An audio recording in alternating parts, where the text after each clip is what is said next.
in.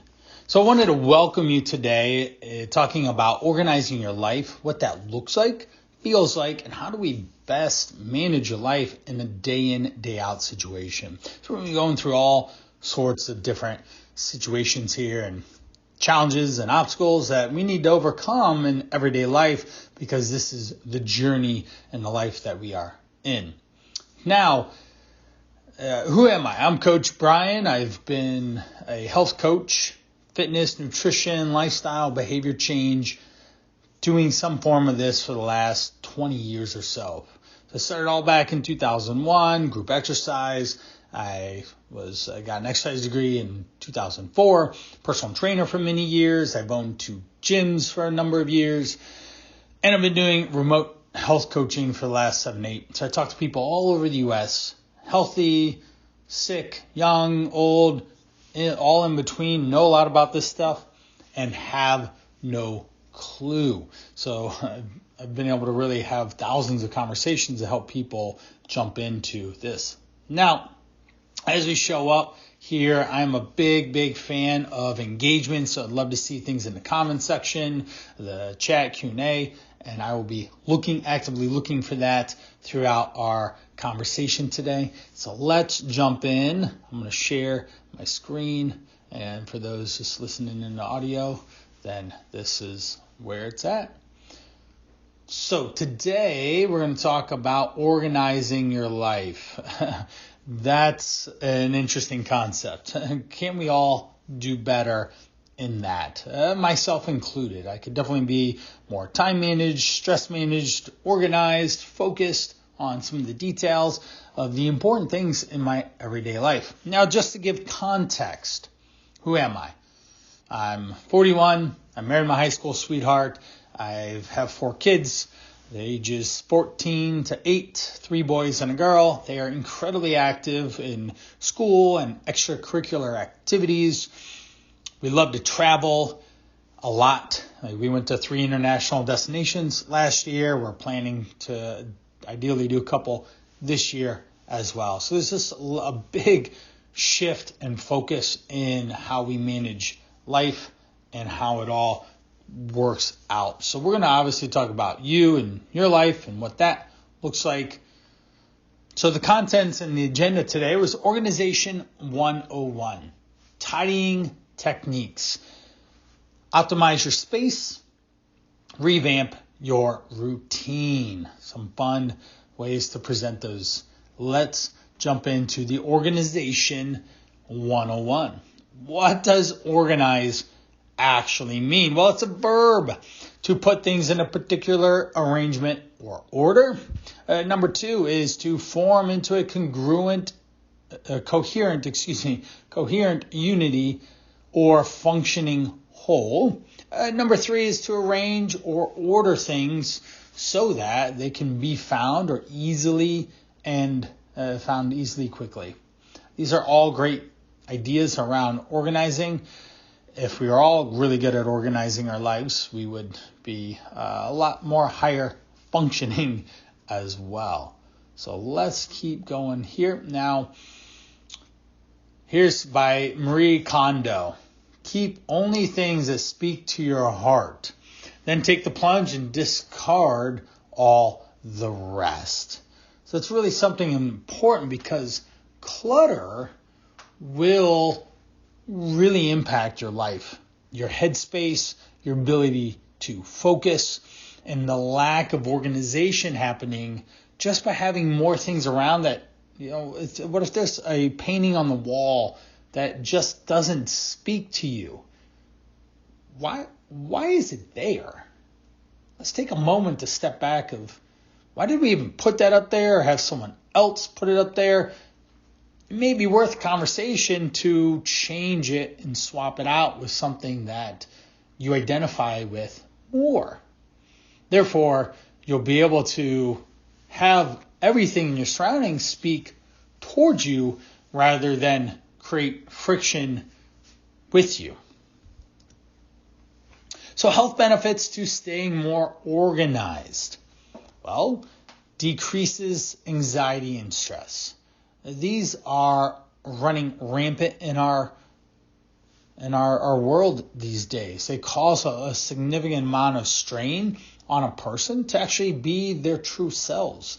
It could often just come from clutter in the house, to clutter on their calendar, to not being as organized around their time, or doing things, constantly saying yes to things that they don't want to do.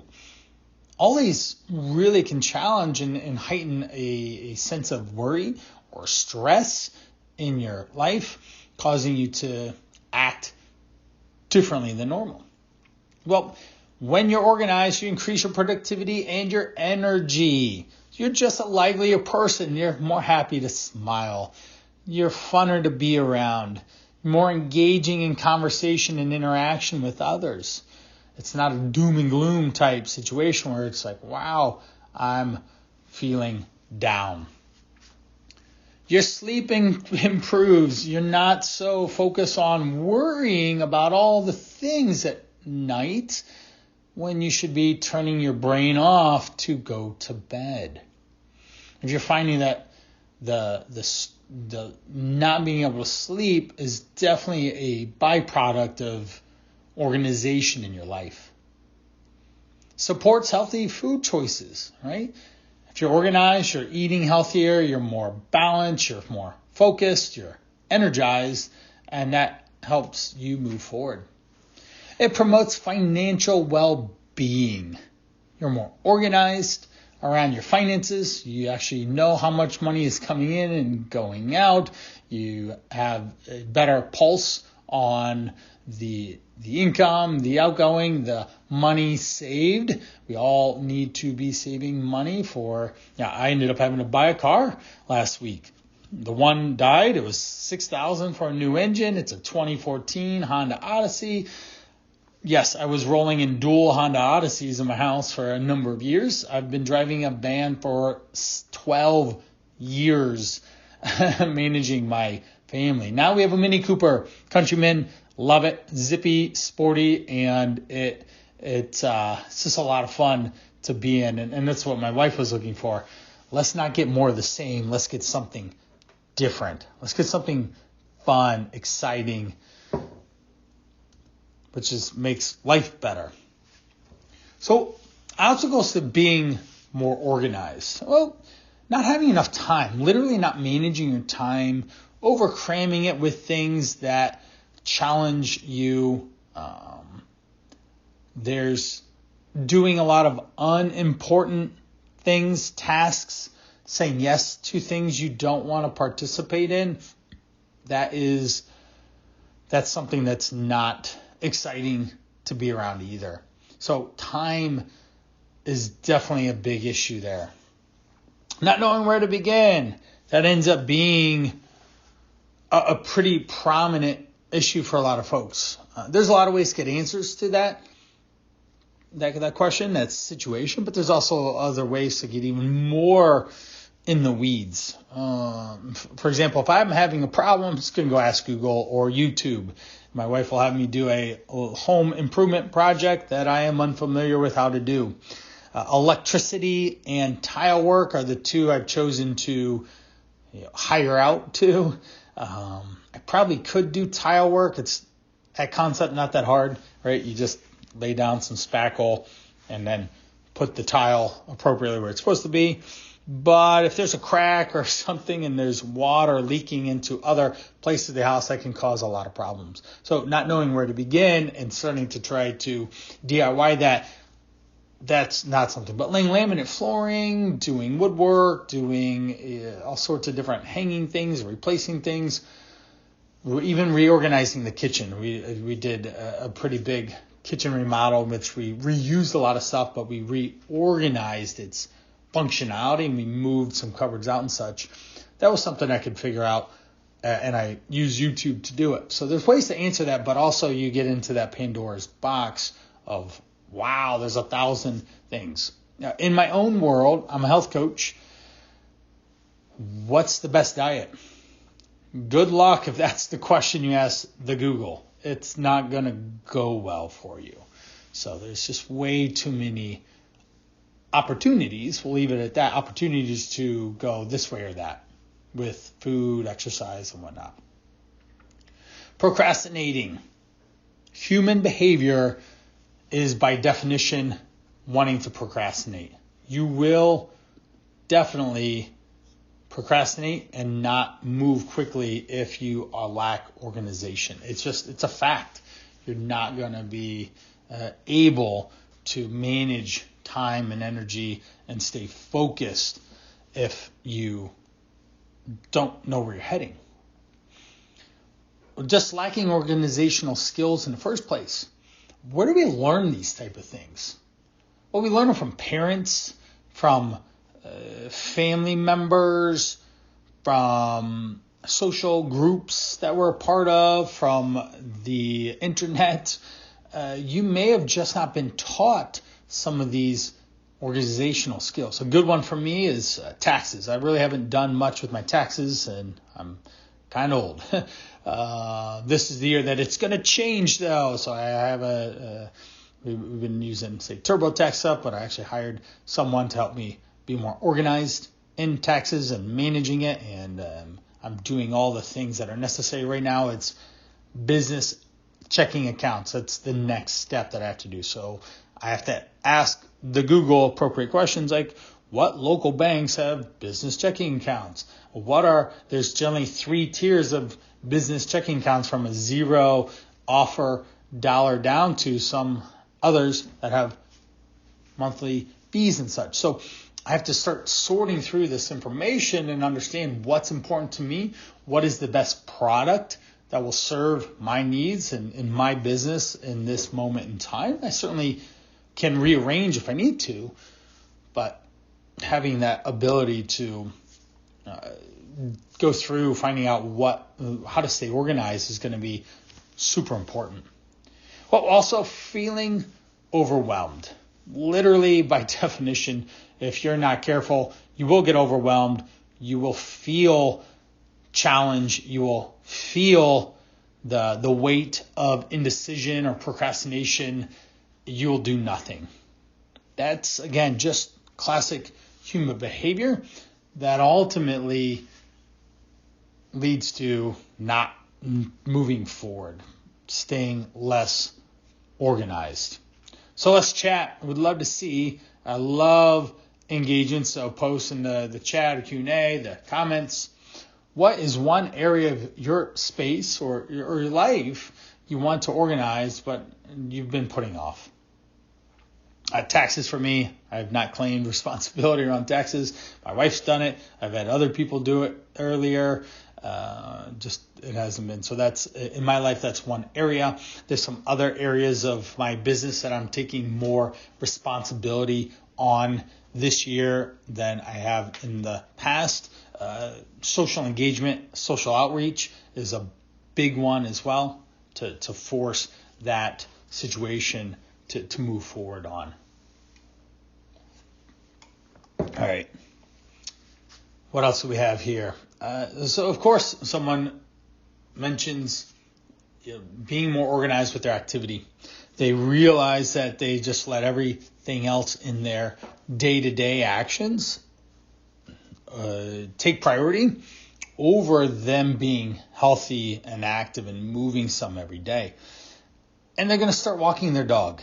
That's a great first place to go. Your dog will absolutely love you moving forward in this, so we'd want to definitely focus on that. Clutter around the house, I appreciate that. Literally, clutter will keep you unorganized. And going back to that, the Marie statement is, and then it's like, oh, I'm overwhelmed. I have all this stuff. Well, number one is stop letting the stuff come into the house. That's the first part. Number two, where do you go from there? Let's go with the most obvious thing that is causing the most, say, internal friction in your life. And that would be the place where you'd want to start. Maybe it's the first walking entrance into your house that you use most common. Maybe it's not organized or have sufficient space to do all that it's required of. shoes, coats. For us, there's backpacks. There's instruments that need to be managed and such. We have a bell kit, a viola, a tuba.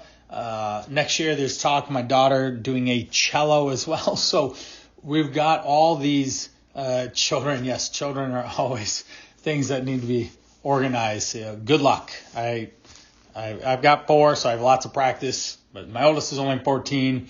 I still need more practice there.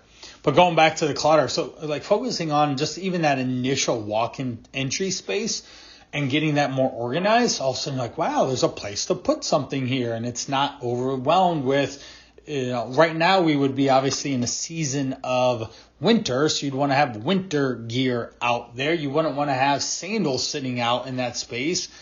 That's disorganized, that's stressful because it's taking space from the boots and all the extra stuff that you need in this time of season. So just being more organized there. So I love it. Let's keep moving forward.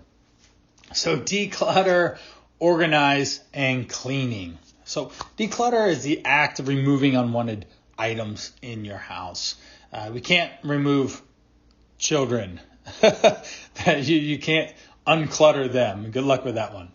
But we can get them more organized, and we can certainly clean them up, right? Get them to take baths and have fresh haircuts and smell good, right? Our kids are in teenage years, so deodorant is an absolute must. It's constantly needing to be reminded for them. Even still, brushing their teeth is still something that they've got to constantly be reminded to do. I'm unclear why at their age of, my 14-year-old, we've already had a significant amount of conversations about his dentist bill that he's put me through to pay for unnecessary cavities because he just wouldn't brush his teeth at night, some nights. So the kid is not even eating candy. Kid just loves to eat apples. So he would eat 2 or 3 apples in the course of after 8 or 9 and forget to fall asleep or forget to brush his teeth. Well, that natural sugar in the apple doesn't sit well on your teeth overnight.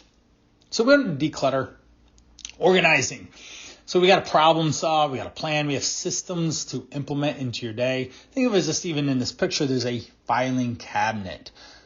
That keeps you more organized. There's a system around which you usually would put something alphabetically and in order of priority or different shelves for different parts of your life or areas that needed focused on or departments, so to speak.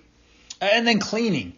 If you don't have a clean house, that in and of itself, you'll get sick, you'll not feel good more frequently, you'll be less organized and have less time to keep up with all the things. So, eliminating dirt, concept. We have a Roomba, we call it the Furminator. So we do have some animals in this house. There's 6 of us, so we do have some cats and a dog to help with our kids and just having that growing up life experience of having animals. So they're wonderful, but man, there's a lot of fur. So we have the Roomba, the Furminator, every day at 8:50 it goes off and starts doing its work. It's a lifesaver. And that helps cut down on some of the cleanliness aspects so that at least the floor appears to be less furry than it would without. All right. Beginner's Guide to Organize. So here's 4 different ways to think about it. Number 1 is managing your mindset. Prepare to donate or discard that items that no longer serve you.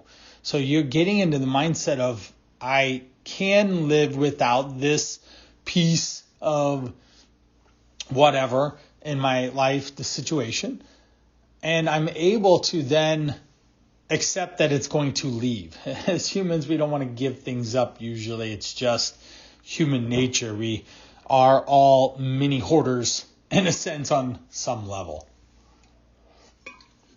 Now, we then can start small. So as I already broke down, the entryway into your house might be a great starting point to focus on because it's very specific in its reason of what goes there, what doesn't, when things go there, when they don't, how to properly organize and prioritize space in that so that it's a pretty functioning and you walk into at least something a little more organized. The jackets hung up rather than, you have your winter jackets you're trying to hang on your fall attire that you never put away. So as soon as we break things down, we're not trying to organize the whole house. We're just organizing this one room. Next up is narrowing your focus, prioritizing, and the focus on the most important tasks first. This is something I beat in and harp on with all my clients, is that we're focused on the most important tasks. Items 1 through 3 on this list are the most important things. So you have to be very clear what takes top priority. Items 4 through 10 are the most dangerous things for you to be managing. This is where things run amok in a sense. So we do want to make sure that we're prioritizing appropriately and staying organized on those top pieces. Because the other stuff's busy work. So say organizing your kitchen instead of your entryway. Well, the kitchen always needs organized. There's dishes that need done. There's surfaces need wiped down. There's food that needs cleaned up. There's all these things that happen in the kitchen, but that will always take up a lot of time, and you'll never, ever get to the entryway, which as soon as you get that organized, then you can move on to the next step. Again, the kitchen wouldn't be the next one. It'd be another area of focus that caused more stress or friction in your world. Maybe the living room or your sleeping space. We want the bedroom to really just be for a few things. Generally start with S, like sleep. So when we can have a nice welcoming place to rest, that really is helpful. Plan ahead. Set aside dedicated time to organize and declutter your space. So with that, if we set time aside and we're organized and we have a realistic amount of time to do that, then you're going to be able to actually declutter and clear things out. So be thoughtful of the actual amount of time it may take. So you don't want to get into something and only plan an hour when it unfortunately needed 2. That's stress in and of itself. So tidying techniques. How do we actually tidy up our house? What are some efficient ways to do that? The KonMari method. Well, here's a great question.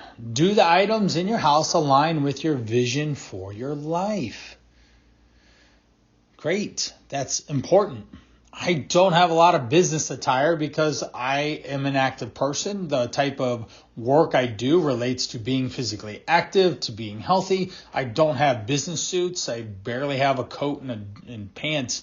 Anytime I have to go somewhere important, it's a little bit of a strain to put something together. If I had a whole thing of business suits, then I would hope that aligned with the type of work and persona I was trying to put out into the marketplace. That's just not what's important. So having a bike, I have a backyard gym, those are items that align with who I am and make me happy. So it's a great question to make sure that you stay in alignment with even the clothing item you pick on a daily basis. It should match your persona and not be something that you just look drab in and are unexcited to do. Philosophy of this method is keep only what sparks joy. That in and of itself will help create so much more happiness, peace, less anxiety and worry around keeping up things that don't work for you. Steps for success. Imagine your ideal lifestyle. What is it? You have to really think about this in more a multi-context way of what's work life, what's home life, what's the goals and the things that you have to strive towards.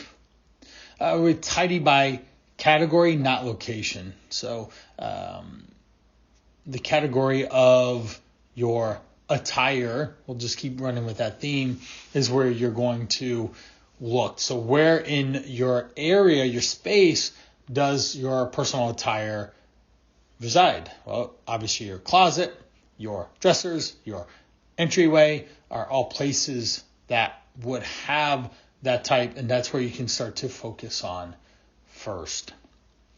Pick up each item one by one. Literally stare into it to make sure that this is something that you are excited about, that you'll wear, and that just keeps you coming filled with joy. So when you're looking at it, literally, does this spark joy in me? If it does, put it right back up. If it doesn't, we need to exit it from your life. You don't need to put up with things that don't bring joy in your life. They can bring someone else joy. Certainly there's somewhat of a compromise if you have a partner, spouse in your relationship, that they're, you need to consider what brings them joy as well. So then there's balance in your relationship and overall ideals. If it does spark the joy, keep it. If it doesn't, let it go with gratitude. Thank you for its service. Send it on to someone else. Here's another method. Ivy Lee method. Question: are you overwhelmed by everything you must do? In the business world, there's the very simple word delegate. And if you own a business, you focus on doing the task priorities that you like to do most, and you delegate the rest. So for example, taxes and banking and all that type of stuff, I don't want to do. I like doing what I'm doing right now. Presenting, talking to people, help problem solve better solutions in their world. So I can then focus on unloading those type of tasks to other people to better create a lifestyle that I'm more excited about. Philosophy is ultimately to maintain focus in a world full of distractions. We are heavily marketed to, prompted, poked, and prodded, and all those things in our world these days. It's only going to speed up. It will most certainly not slow down. So that's huge to know and understand. So the steps for success. At the end of each day, we want to list 6 important things to do the next day. Now, in the order of them being 1, so this is for this specific method. So in this order, 1 being the most important, and then in the morning, begin with the task number 1. Keep working until it is completed. Do not move on and start multitasking. It doesn't work. It doesn't work. You need to complete one task at a time, not overlap multiple tasks. Even if I were to multitask right now, it'd become pretty obvious. Oh, why is that guy texting? Or what's he doing on his computer? What's going on in the background? I had a conversation just a little bit ago with another group, and my cats were causing a lot of distraction in the background. I had to move a cardboard box because they were just having a heyday in it. I had to move it because they were being too loud. Now, it was fun and enjoyable at a different time, not when I'm trying to present to people. I wasn't productive. So you work through each task and continue until all your priorities of these items are completed. So that's the Ivy Lee method. Here's the Pareto analysis. The question: feel as though you're always short on time. All right. So that what this is it's forcing productivity in a way that allows you to quicken your decision-making processes, the tasks and focal points of those to get something accomplished. So the idea of this is the philosophy: 20% of your activities account for 80% of your results. We can see this all the time. The 80-20 rule is a very real thing. Just Google it, YouTube it. You'll come across a significant amount of conversations around Pareto and the 80-20 rule. So steps for your success using this is create your to-do list. We're going to number it 1 to 10, 1 requiring the least amount of effort and 10 being the most. Consider the potential positive results from doing each task. And when you label them 1 to 10, 10 is going to have the highest impact. So it's the most influential in your list. So right now, my biggest, I picked a tax guy. I have talked to him about changing some corporate stuff. I've hired him on for payroll and stuff. I need to get the business banking checking account going on. So that's my next highest level priority. I need to get that because we're almost at the end of the month. He's going, Brian, dude, what are you waiting on here? Just give me numbers to the bank account and rounding numbers so we can get going. And I'm procrastinating a little bit because I don't like to do it, and I have to do it, take that responsibility. So this has a big impact on what's going to happen here in the next few years of business and taxes and all these things around finances. And it's clearly important for me as a solopreneur type person to manage this better. Now we divide the amount of effort by the potential results, then you re-rank your to-do list. So sometimes the things that have the most impact might also cost a significant amount of time and effort. So you need to determine what tasks do have a heavier weight in time and energy, because that in and of itself, the impact that something might have might not be enough to get you to actually fulfill on it. So by re-ranking them, then you can create a list of where you can steadily move through the process one after another. So which organization technique do you want to try? So I'm going to go back. We have the Pareto 80-20. We've got the Ivy Lee. Are you overwhelmed by everything you must do? And maintain the focus you want in the world of distractions.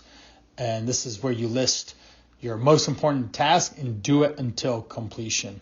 Then the KonMari method. So we have, does this item align with your vision for your life? And then we want to constantly reinforce organizing and finding joy in the things that you surround yourself with. So in my overall life, I love the KonMari method. It really focuses on bringing joy into my heart, my life, my energy, my being as a person. So I do want to make sure that I'm surrounding myself with positive, joyful energy type things. I love the IV method to work on doing the most important task until completion so that you can actually be productive with moving the needle movers, so to speak, in your life, not just the busy work. In the Pareto method, it gives a little bit more of an emphasis on taking action, accomplishing something, and moving on to the next task. So even if you set a timer to complete, say, I'm going to give myself 20 minutes to do this, clean this room, and it probably takes 30, but if you just kept going and did it, you could technically get it done a lot faster. That's an easy example. So we got one person talks about the joy, loving the joy piece and focusing on some of that area in their life so that they just are happier as a person. And we got another person with joy and another. I like that. I like the joyfulness of living life with a smile. So next up is organizing your space. How do we stay more organized?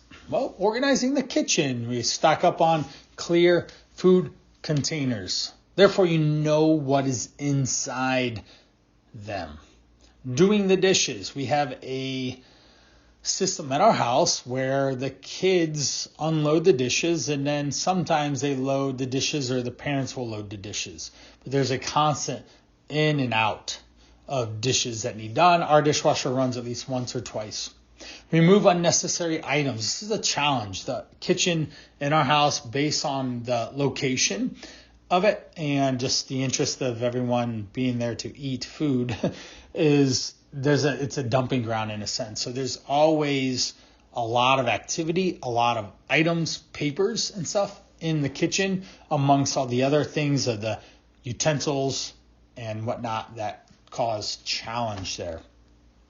Repurpose, donate, or discard. So that's important to manage that, to keep you moving and make sure that things get out of the house and repurposed appropriately. Optimize fridge and freezer space. You literally don't want something sitting in your freezer that got forgotten about. So managing the food inside your refrigerator is super important. Creating functional zones.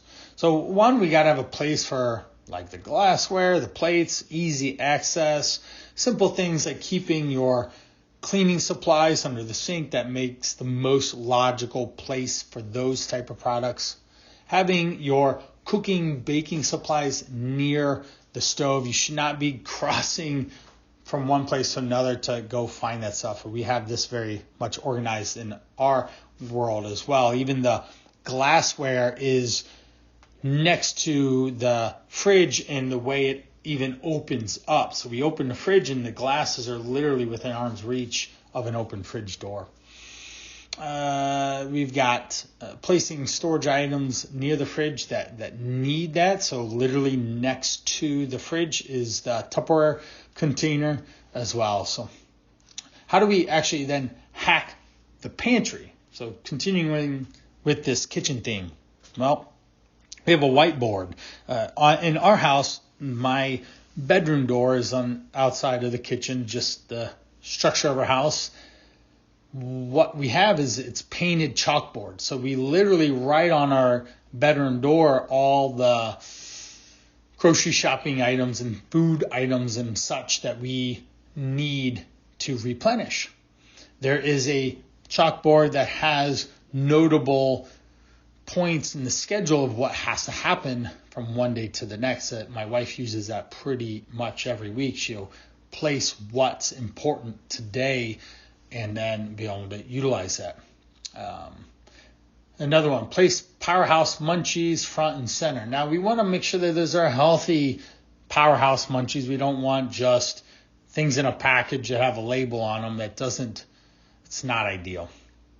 When we have our pantry, we want to have like items next to each other. So we have a lot of canned foods in similar places. We have boxed container type foods.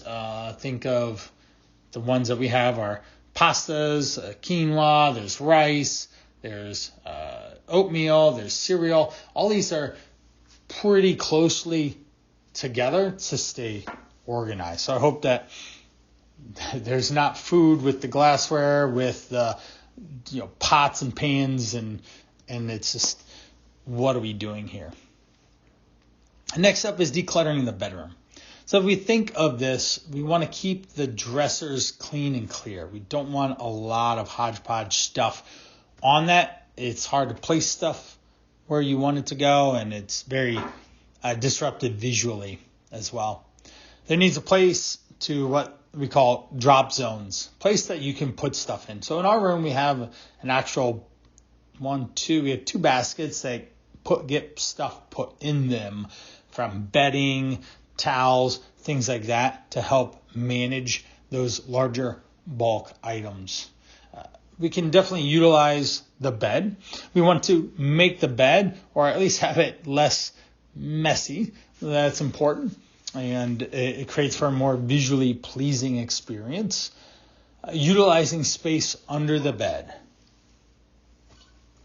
So having totes and storage containers under there, super helpful. Stock the nightstand dresser drawers with appropriate items. For me, I have in my desk, my nightstand desk, I have Sudoku, I have chapstick, I have lotion, I have a couple just personal items that are relevant to, say, the nighttime routine. It's winter, my hands dry out. It's very important that I'm putting lotion on every night to help moisturize my hand and not end up with overly dry skin that ultimately could crack and just cause inconvenience and pain. So speaking more on the actual bedroom. So we have the Zen aspect. So we have the functional aspect, but also, hey, this is really enjoyable to be in as well. There's an air purifier. Certainly you can just have something that smells good, a lavender scent. We have a humidifier at the moment in our bedroom to just help with getting more moisture in the human body. Opt for blackout curtains so that you can have dark when it's dark. That's incredibly important. So we do have blacked out versions. We actually have a lot of windows in our bedroom. So having these really helps allowing you to sleep when you're asleep. Having neutral colors in the background allows for things to pop. You can bring in textures and different type of fabrics into the space to make it more lively. So that can be really fun. We're looking at designated bins for certain products or goods in your house, electronics, shoes, clothing. So when we have space for these, it's easier to manage and things are not just strewn about the house. And then a sound machine. We have an Alexa and we actually will put on white noise or oceans or whatever. We have a dog that sleeps in our room too.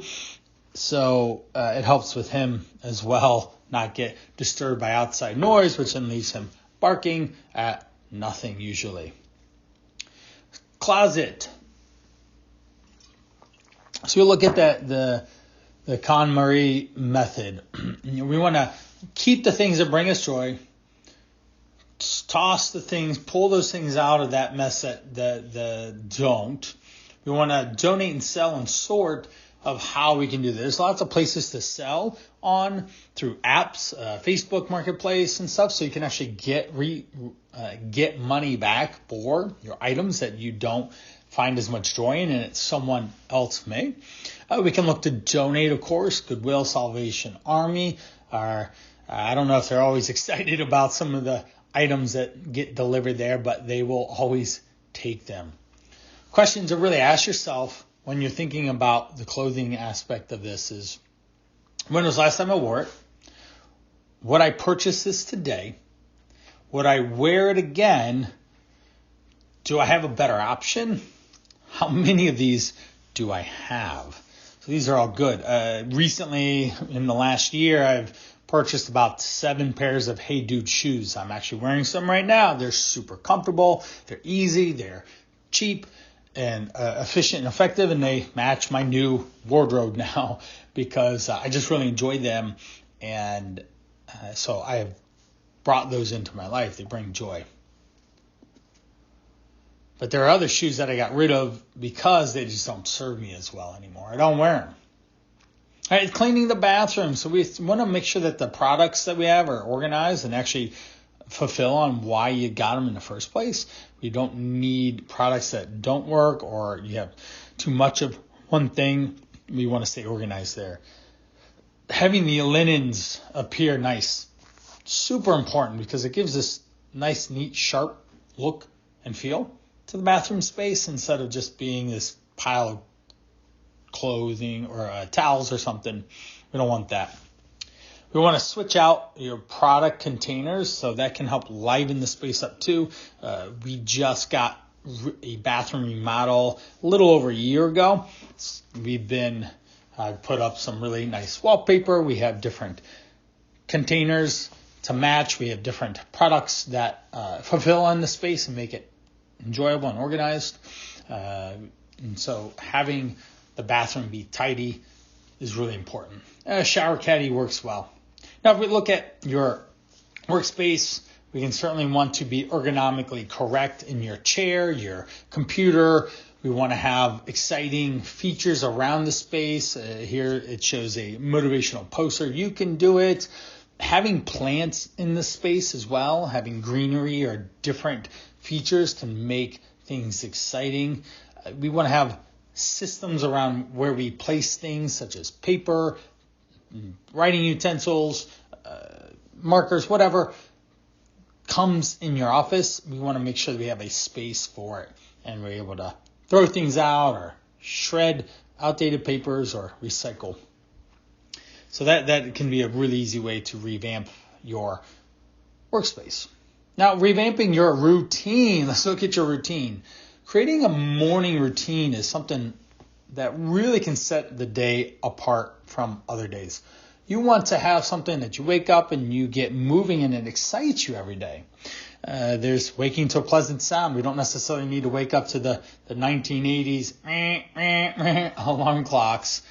That's straining, not the best way to get going.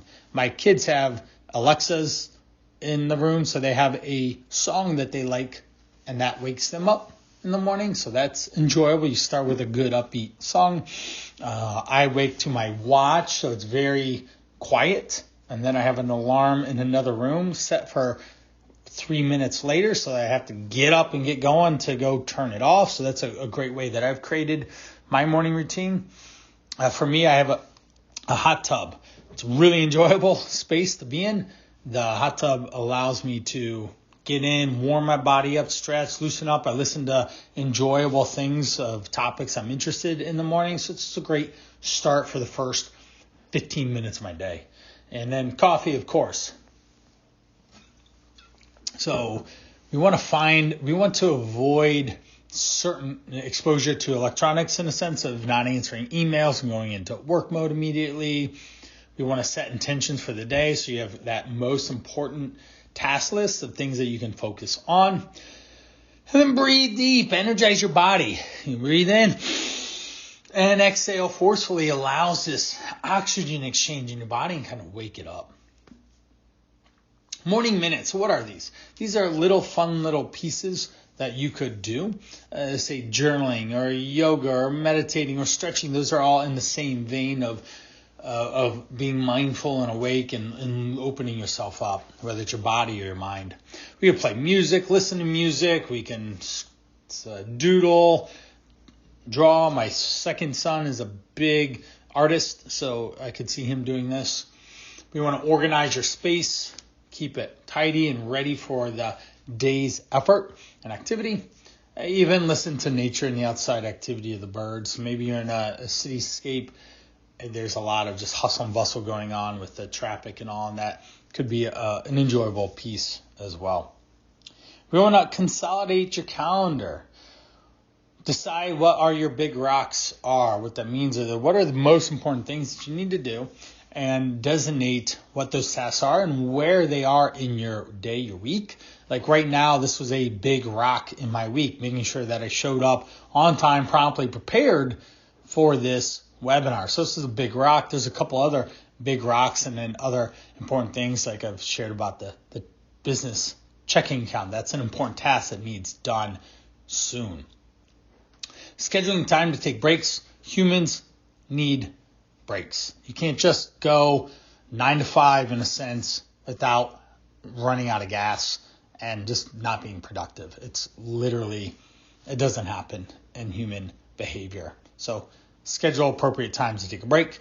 My buddy and I, we usually work out somewhere between 9 and 3 in the workday to go work out and give us a break and just kind of express ourselves in a different way. It's a lot of fun, enjoy, and we've been doing it for a number of months. It's been a highlight of the week in a sense. Today, I walked with my wife and my dog. That was enjoyable. Got me outside, got me going in the brisk cold, and I got some energy in me. Having appropriate boundaries is a really good one. Why? Because if we're more set on the right type of boundaries around your plans, like social or engagements or even work, then you have a better, more enjoyable experience. And being able to stay flexible and have opportunities to change, adjust, and you have to be flexible. You just can't just be rigid, and that will deflate you. Just like a flat tire, going out to a flat tire will just ruin your day if you don't have the ability to be a little bit more flexible. So checking out some of these things that an average person spends a day. So pretty much 7 hours using the internet across all the devices. That's pretty wild. I'm on a phone call a lot throughout the day. So I had 13 phone calls yesterday. So I'm literally on my phone a lot. But my phone does give me a very impressive One way to look at screen time amount. Almost 2.5 hours on social media. I spend about 20 minutes making social media posts, something like 10 to 20 minutes there, and then I post them and then I kind of bounce. And I'm not spending a lot of time using the social medias as being social, which may or may not be detrimental to me. I haven't figured that one out yet. More than 40% of their waking life is spent online. So that's something to really consider, is how much of your life are you actually living in reality. Now, easy ways to start to clear up some of these high numbers for being digitally is, how do we actually declutter this? There are lots of ways you can manage your phone a lot better. There's different articles online you can read and come up with different strategies and behaviors around how you interact with your device. We can delete old things that don't need there, definitely need to be off email lists that you don't find relevant for you. We don't need apps and apps and apps. We can just get rid of them and clean up your phone itself. Make sure that you're not following negative social media accounts and getting bombarded with negativity or this maybe perfectionist persona. That can be very draining as well. And then sorting through your photos and making sure that even just to remember some of the experiences that you had. Now, as we said, how do we plan ahead? We want to make sure we avoid multitasking. We talked about it. It's not going to serve you. You can't do 2 or 3 things at once. Do one thing, knock it out, move on. Set a timer. That Pareto's focus of 20% and setting time to be more proactive is a really good idea. We want to delegate tasks, meaning we want to make sure that the tasks that you do need to do are on your top priority list, and you push off the other things that you don't need. Make daily, weekly, and monthly plans on your calendar so that there's recurring situations, but there's also other situations that pop up that you can enjoy and you look forward to, and maybe have reminders set to give you the appropriate amount of, forewarning that it's coming up. Not even forewarning, but advance notice that you're ready to look forward to something. Use the 1-minute rule. If you can do something in a minute, just do it. Knock it out. 3, 2, 1, go. Get it done and not spend 3 minutes thinking about it. So let's chat here. What do you want to organize in your life, and what is one thing you will do to get started? So I'd love to hear in the chat, comments. For me, I'm organizing my business and my tax situation. That's important to me this year, so I can ideally save money on taxes and have that a lot more streamlined, especially for future investment opportunities and stuff, just so I can not work till I'm 70 because I have 4 kids or 80 or something. I will love to be active and doing things, but I don't want to have to literally earn a paycheck, in a sense, have that financial freedom. So that's important. I'm always staying organized with my exercise and activity. There's someone else that wants to start, they really love that idea of the entryway and staying focused on prioritizing one space at a time to declutter. That's excellent. So in the conclusion we got one more. Starting in the garage using the Pareto method. I love it. So if you get in there, that is a place that you see first, right? You pull into your garage with your car and you're like, oh, wow, this is a hot mess. My garage is organized and it could be better. We still have a lot of kid activities in there, bikes strewn about, scooters, there's balls and stuff. They do have their places. Sometimes they're better organized than others, but I do appreciate that. So what we have is, getting organized is key to your managing your overall stress and finding that balance in all your areas of life. Breaking larger tasks into smaller, like let's not declutter your whole house. Let's start with the garage or the entryway. Great places to start and stay focused. It's manageable. Check one thing off at a time, setting appropriate time, even using the Pareto method with a timer that can help you, because you'll look at it and you're like, wow, I'm not actually wasting time, and I got this done 10 minutes faster than if I wasn't paying attention or focused on that. Use tidying techniques to tackle clutter area by area. There's a lot of good ones on there that we talked about that really find joy in the process of going through your stuff, but also keeping the stuff that you really enjoy and moving on the stuff that you don't. So I really want to thank you for your time today, and we went through a wide variety of different ways to organize your life. I hope that you found some really good takeaways. I try to offer a lot of insight and value and stories and different things that affect me in my life so that they can help you affect yours. So I want to thank you today so much. Have a great day, and off we go.